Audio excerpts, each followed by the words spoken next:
Hello and welcome to the Sharp 600, brought to you by Covers.com and presented by FanDuel Sportsbook. I'm Jason Logan, your gambling guide here, as we enter NFL Week 2, which is probably one of my favorite weeks of the entire sports betting calendar when it comes to betting on football, to betting on sports. Joining me on the podcast here each and every week is Todd Furman. He's our top-tier betting analyst, also the former odds maker turned pro gambler, coming off a perfect 3-0 debut Week 1 with your podcast picks. And the cherry on top of that was the Jameson Williams plus 250 touchdown anytime in the Lions game. So congrats to you. Todd, you know the problem with going 3-0, right? You can only go one direction from right. here, Mr. Logan. That is right. Absolutely inevitable in this gambling racket that pays our bills. That's right. So do you love Week 2 as much as I do? So I like it for the knee-jerk reactions. And we're in a hot take culture now. And everyone's got to just spew their hot takes. It's trade Joe Burrow, and it's fire this guy, and it's drop this guy. This team's washed. Do you like Week 2 as much as I do, going against those kind of common themes? I do think it creates some fascinating opportunities. I mean, you see the entire betting market overreact or underreact in some cases to one data point. And we're going to see these numbers kind of settle over the next couple of weeks. But I also caution people that sometimes it's not necessarily what you see from these teams, it's the teams they're playing against that can lead to that false sense of security. And the sky is not falling, contrary to popular belief, for a lot of teams, at least widely across the league. But one team, Jason, that I am legitimately concerned about plays on Monday night. I think Atlanta may have bigger problems than just the loss to the Steelers could indicate. Yeah, so I do the and they looked, that was a tough draw. That was a real tough draw early on to play the Steelers in that first game. So I do the weekly NFL underdogs column at Covers, and I just always had success with Week 2 betting underdogs. I went back and looked. So since 2015, underdogs in Week 2 cover at a 57% rate. And if you look at 2020 to 2023, those last 4 seasons, 59%. And I'm going to blame or I'm going to give Twitter the credit for that. A lot of overreaction, a lot of overselling. Media culture now is just so hot take-ish. People want to take it and run the other way. I like going against those things. I'm right there with you. And you look at the win-loss results from Week 1. I believe Chalk finished the week 13-3 straight up. So as a result, you've seen a lot of these favorites, at least when those numbers were opened up on Sunday, get bet in one direction. So it's always a question of when you want to enter the market if you like the dog, because to your point, you will see some buyback, and we've already seen that on the Sunday nighter, that Houston Texans game, coming off the 6.5 down to 6, and I have to imagine a couple other dogs will get touched up before kickoff on Sunday. Yeah, and that one was as big as +7. Bears +7, which was nuts, and that's I'm actually on Chicago this week. And I'll talk about that a little bit later on. Any other things before we get into Week 2? Any other Week 1 you want to hand out? Any flowers? Any awards other than the Tennessee Titans Booby Award that we wanted to give to Tennessee for that one, which was our lone loss? We went 5-1 with our combined picks for Week 1. Only loss was Tennessee and the points. Any awards? Anything that you want to note for Week 1? Yeah, we're not going to be sending a holiday basket to Will Levis anytime soon. Let's just put it that way. Because a holiday basket of mayonnaise. A punt and pin would have done the job. A 19-17 Bears win would have been more than okay for us sitting on Tennessee +4 better in that game. But, you know, I think the one market that we've seen a little bit of an overreaction is the offensive rookie of the year. Malik Neighbors doesn't go out there and light the world on fire. You know, Marvin Harrison Jr., kind of an afterthought. We saw all 3 rookie quarterbacks struggle to some extent. Jaden Daniels running masked a little bit of his deficiency in the passing game. But we saw Xavier Worthy shoot up that odds board. But I think the workload for him will begin to decline a little bit when Hollywood Brown gets reintroduced to that offense. So don't overreact to just one data point. It's everybody's prerogative to try and do so, especially in the awards market. But one player, though, if you have Christian McCaffrey to win Offensive Player of the Year, don't really like your prospects right now. Not quite sure when we'll see CMC out there. It doesn't appear he'll be anywhere close to being a go this week against the Vikings. Maybe in the best case scenario, he's back for a division game against the Rams. Oof. That's tough for the Niners. But I mean, this is an offense that can kind of plug and play. So we'll see how they do. But definitely a guy that is tough to replace nonetheless. A reminder that if you've been listening to the Sharp 600 podcast all along, if you're new to this season, we just ask you, go check out and give a rating and review whenever you have time. We appreciate that feedback. It allows us to kind of expand our reach, talk to more football fans, more sports bettors like yourself. All right, Todd, chit-chat is out of the way. Let's go. 600 seconds on the clock for Week 2.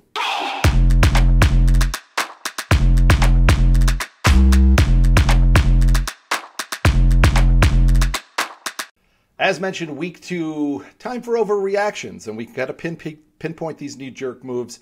You can look at the current week 2 odds. You can look at the look-ahead lines, see some discrepancies there. Todd, anything in week 2 that jumps out in terms of an overreaction and possible value?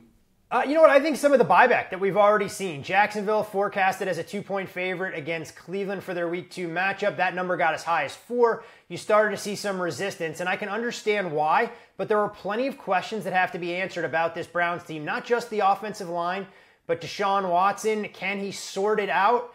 Does the team even want to rally around him as the face of that franchise? Remains to be seen. And I know a game we talked about before we got started with the Cincinnati Bengals and the Kansas City Chiefs. 3.5 on the look-ahead number, upwards of 6. Those 6s have started to disappear, but some legitimate questions for Joe Burrow and the Bengals' ability or lack thereof to be able to attack with a vertical passing threat. All right, I'm gonna go in the inception of overreactions. There's an overreaction to an overreaction, possibly, with the Chicago Bears.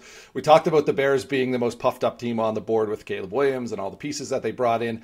They were bigger favorites than probably they should have been last week. Still won, still covered to the chagrin of our podcast picks. But now they're a touchdown dog at Houston. And Mama always said that 2 wrongs don't make a right. Do overreactions on overreactions make a good point spread? I'm not sure. I took Chicago +7. I'm not going to fade this defense. I really like this defense. I'm also waiting for the CJ Stroud interception props to come out because he got away with a couple against the Colts. I will say that. The Bears full of ball hawks. One game is not a lot to really build a complete kind of opinion on, but in the short sample size, there may be some truth here. And I wanted to play a little game of true or false with you when it came to week 1 outcomes. And you mentioned this guy already. The first question I have for you is true or false? Deshaun Watson is a write-off. Look, I think he is a write-off at this point. It's just a question of when the Cleveland Browns want to pull the plug. The mobility wasn't there. The accuracy was nothing to write home about. And the body language is the biggest thing for me, Jason. He just looks defeated out there. And when you're the leader of 52 other men each and every Sunday, when the teammates start to have questions about your leadership capabilities, that's where everything implodes around you. So I think it's just a matter of time before we see Jameis Winston. Of course, famous last words, watch them go on the road, win in sweltering humidity this weekend, and make me look like a complete bumbling idiot, which has happened before, and spoiler alert, will happen plenty of times throughout the course of the NFL season. Don't be so hard on yourself, pal. It's like you said, it's a marathon, not a sprint. They do get some easier defense. Like they got the Jags, they get the Giants, they have Vegas, they have Washington. So some teams that he could have success against. Not the Dallas Cowboys, who looked really good on defense. But he's got this new lawsuit coming out. There's a lot of disturbing things coming there. I think really the league has to look at it and cut ties with this guy, quite honestly. Enough is enough, and then make Cleveland wear that contract as an albatross just for 1, being stupid, and 2, being stupid with your money, and just stupid tying your franchise to a guy with character like this. So, I would not shed a tear if Deshaun Watson is gone by week 8 and never plays football again. All right, back to more sports betting stuff here. The Bucks, are they NFC contenders after a strong showing in week 1? Look, despite the shirt I'm wearing, I'm going to still say false, although I did like what I saw from that team offensively. Baker Mayfield, extremely comfortable in the pocket, but I think that had much to do with the Washington defense and some of the questions and concerns we have about them. But you liked seeing his continued chemistry with Mike Evans. We saw both running backs flash a little bit. Rachaad White, not the most efficient as a runner, but Bucky Irving may be able to eat into some of that workload. Jalen McMillan had 1 touchdown pass that was called back, did end up getting on the board in his NFL debut. Defensively, though, the Bucs defensive line already dealing with some injuries, and the secondary with a key absence in Antoine Winfield. We may just happen to revisit that football game a little bit later in the show. Yeah, they've got an uphill climb as well, too. You got Detroit this week. Then before they have a bye in week 11. Before that, they got Detroit this week. 2 meetings with Atlanta, New Orleans as well. So you're going to have those 2 divisional games, always tough. But then other non-divisional games against the likes of Philadelphia, Baltimore, San Francisco, Kansas City. You throw in the Lions. That's pretty much the top of the Super Bowl odds board there. So it could be tough. They are the 3rd overall choice to win the division, still +210. Atlanta +155. New Orleans +200 range. Maybe it's time to look at the value with Atlanta or even New Orleans with just the way the Bucs are kind of set up right now. I'm not running it by the Falcons. In all honesty, it'd be the Saints or Bucs in that regard. You look at the Falcons. I mean, they get the Eagles on Monday night, and then they follow it up next week with the Chiefs. there's a realistic possibility that we're talking about the Falcons 0-3, and maybe that's a buy low, but I need to see a little bit more out of Kirk Cousins. Them telegraphing their plays was very problematic against that talented defensive front from the Steelers. All right, one more true or false here. Can the Packers survive without Jordan Love? Survive, Jason, is a relative term. Can they win a couple of games? Sure. If Matt LaFleur is able to work a little bit of wizardry, do I think the market's gone too far for their date this weekend against the Indianapolis Colts? No doubt about it, but they're going to need Jordan Love back sooner rather than later. We saw the injury timeline, 3 to 6 weeks. If he's out 6, I don't think they can survive. If he's out 3, I think the Packers will be able to find a way, just because I don't think there's enough power in the NFC that's going to be able to really distance themselves in terms of a wild card berth. Yeah, home friendly sked, but like Malik Willis just showed up there last week. So how much of this offense does he actually know? Let's jump into the Thursday night football game really quick here. Miami and Buffalo. A couple injuries here. Josh Allen's hand, non-throwing hand, and then we saw the running backs for the Dolphins pop up in the injury report. What do you think about this AFC East game here midweek? You know, when you're looking at Buffalo, they wanted to make a commitment to the ground game. We saw that on full display in their opener against Arizona. Now, I know the weather played a little bit of a role in that. Short week, I think you're going to see them try and play a little bit of keep away, knowing that this defense isn't quite up to snuff. And Miami, can their offense figure it out? I mean, they look pretty inept in that first half. Maybe it's the Tyreek Hill situation that unfolded on game day that changed that dynamic. But familiar foes, short week, would lean under the total if I was going to get involved here, and maybe even shop around for a cheap Dolphins money line. But you mentioned a banged-up backfield, a little bit problematic for me at this point. I took the points with Buffalo. I think this spread is wrong. Look ahead was 1. We're seeing 2, 2.5. But the Bills game against Arizona, there were about 11 points from Arizona that probably shouldn't have been there. They had a kickoff return. There was a bad, unnecessary roughness call that kind of translated into a touchdown. And then, as you mentioned, the Miami game was weird because they had a 2-play span that had a 14-point swing. Touchback and then the Tyreek Hill home run. Yep. I think the point spread is wrong on this. I like the Buffalo Bills in this game getting points. Touchdown anytime props from FanDuel Sportsbook. A nice 2-0 on these last week. Let's make some more money for the folks, Todd. Lead us off.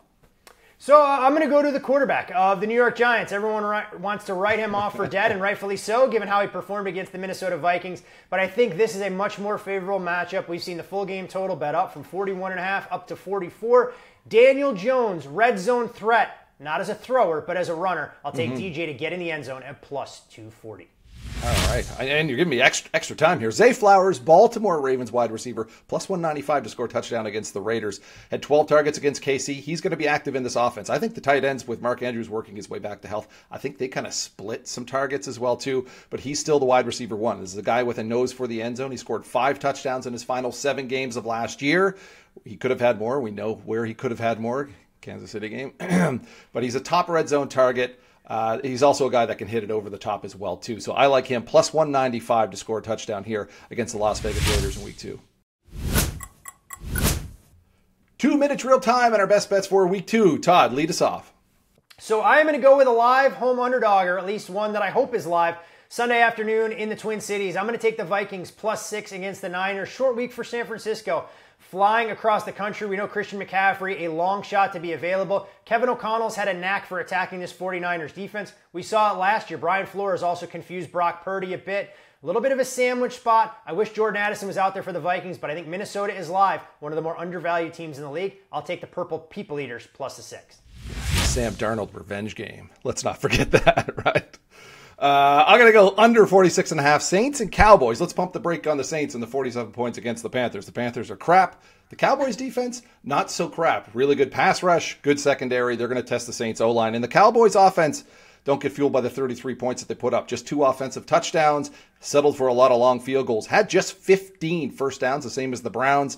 22nd in EPA per play, 37th in success rate in week 1. I'm going under in this game. And for my second best bet, I'm going to go over. It's a first half total. Look, I'll bring it full circle with the creamsicle shirt, and I'm going to go over with the Honolulu Blues and the Tampa Bay Buccaneers. This full game total's been bet up a bit, but at 24.5, I still show an edge. I think both these teams can get out early. Detroit knows they can't run against Tampa's defensive front. The same applies for the Bucs. I think you get a little bit more in the way of fireworks than what we saw from Detroit on Sunday Night Football against the Rams. I'm going over in the first half at 24.5. That Bucs secondary, a mash unit right now. All right. I got another over here. This is a full game over, 47.5. Falcons and Eagles. I mentioned this. Atlanta kind of got a raw deal against Pittsburgh's defense early on, and they came after Kirk Cousins. Second highest pressure rate, caused a ton of chaos. The turnovers really burned up any chemistry. Now, the Eagles, under Vic Fangio, this defense, not overly aggressive. They don't blitz a whole lot. I think he's going to have some time to get his plays in order. As for the Eagles offense, looked fantastic in that Friday Brazil game. Still left points on the table, though. Weren't great on third downs. Went 3 for 6 in the red zone. I'm going to finish this thought, God damn it. 3 for 6. And I'm talking about your Eagles, Dal. You love this stuff. 3 for 6 inside the red zone. Like I said, a lot of points left on the table. The Falcons just played the pop gun Pittsburgh Steelers and Justin Fields. A lot of points to be scored here on Monday Night Football. 47.5. Falcons and Eagles over. All right. I got it in. I know. We went past the horn. Whatever. That is it for the Week 2 episode of the Sharp 600. A big thank you to listening. Thank you to Dell behind the curtain. Thank you, Todd. Thank you, FanDuel Sportsbook, for jumping in with us this season. A reminder that when you get a moment, please rate and review the podcast on whatever platform it is you choose to listen to us each week. We appreciate that. Todd, any words of wisdom before we go off into Week 2? Look, I mean, you got the snap off with 1 second to go. You were like a mobile quarterback running around in the pocket. So while the horn went off, you still had time to go out there and finish the play. So a golf clap for that. But again, don't overreact to what we saw Week 1. We get another data point as we start to learn more and more about these teams. And that's the puzzle that we're trying to put together with 32 teams across the league. Who's overvalued, who's undervalued.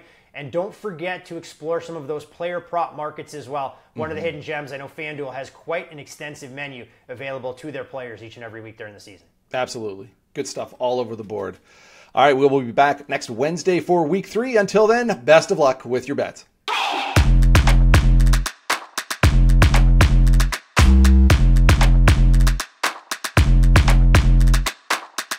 It's the greatest week of the year. NFL Week 1 and FanDuel, America's #1 sportsbook, is continuing its special offer to kick us off.